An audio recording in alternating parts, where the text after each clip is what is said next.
روزے کا اصل مقصد کیا ہے؟ روزہ ایمان کو کس طرح مضبوط بناتا ہے اور کس طرح 30 دنوں تک ایک مومن کی فوجی انداز میں تربیت کرتا ہے، اور روزے دار کا اجر و ثواب رمضان میں کس طرح بڑھا دیا جاتا ہے۔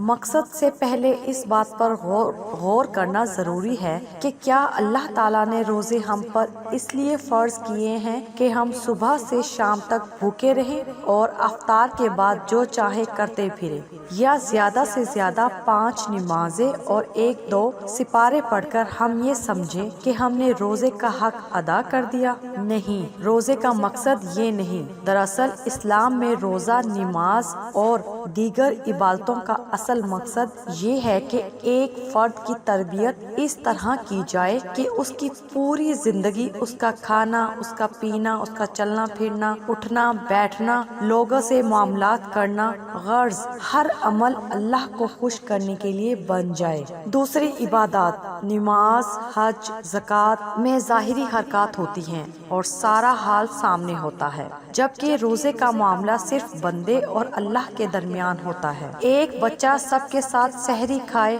اور افطار کے وقت تک دوسروں کے سامنے کچھ نہ کھائے، لیکن چھپ چھپا کے پانی پی لے یا کچھ کھا لے تو کسی کو خبر نہ ہو سکے گی، لیکن جو بچہ یا بڑا حقیقت میں روزہ رکھتا ہے، سخت بھوک پیاس میں بھی کچھ کھانے پینے کا خیال تک دل میں نہیں لاتا۔ ذرا سوچو کہ اس کا اپنے اللہ پر کتنا زبردست یقین ہے کہ بھوک پیاس کی تکلیف اٹھاتا ہے، مگر اللہ کے ڈر سے کچھ کھاتا پیتا نہیں۔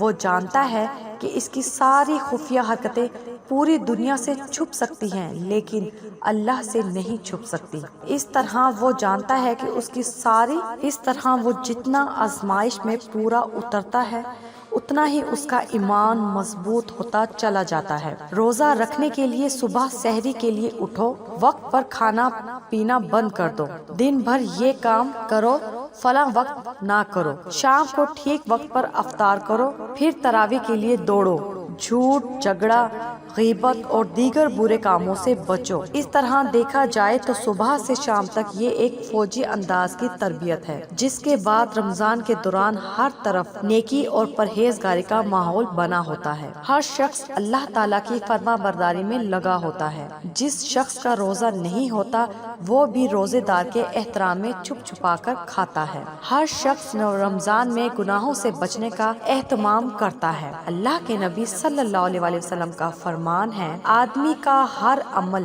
اللہ کے ہاں کچھ نہ کچھ بڑھتا ہے، مگر روزے کے بارے میں اللہ تعالیٰ فرماتا ہے کہ روزہ خاص میرے لیے ہے اور میں ہی اس کا اجر دوں گا۔ روزے کی حالت میں پتہ چلتا ہے کہ بھوک کی تکلیف کیا ہوتی ہے، فاقہ کسے کہتے ہیں۔ یہ بھی پتہ چلتا ہے کہ بھوکے کو کھانا کھلانا باعث ثواب کیوں ہے اور محتاجوں کی مدد کیوں کرنی چاہیے۔ اگر اسکول جاتے ہوئے آپ نے راستے میں پڑی اینٹ اس خیال سے ہٹا دی کہ کسی کو ٹھوکر نہ لگ جائے، یا کانٹا ایک طرف ہٹا دیا کہ کسی کے پاؤں میں چبھ نہ جائے، یا کسی کی غریب کی مدد کر دی، تو ان نیک کاموں کا اجر اتنا ہی نہیں ملے گا، بلکہ رمضان میں یہ اجر 7 گنا تک بڑھ سکتا ہے۔ جتنی نیک نیت سے ہم روزے رکھیں گے اور جتنے نیک اعمال کریں گے، اور پھر باقی 11 ماہ اس کے ہم پر اچھے اثرات ظاہر ہوں گے، اتنا ہی اس کا بدلہ ہمیں ملے گا، اور اتنا ملے گا جس کی کوئی انتہا نہیں ہوگی۔ رمضان میں پوری کوشش کریں کہ روزے میں بری باتوں سے بچیں، اچھے کام کریں اور اللہ تعالیٰ کو خوش کر کے روزے کے اصل مقصد کو پالیں۔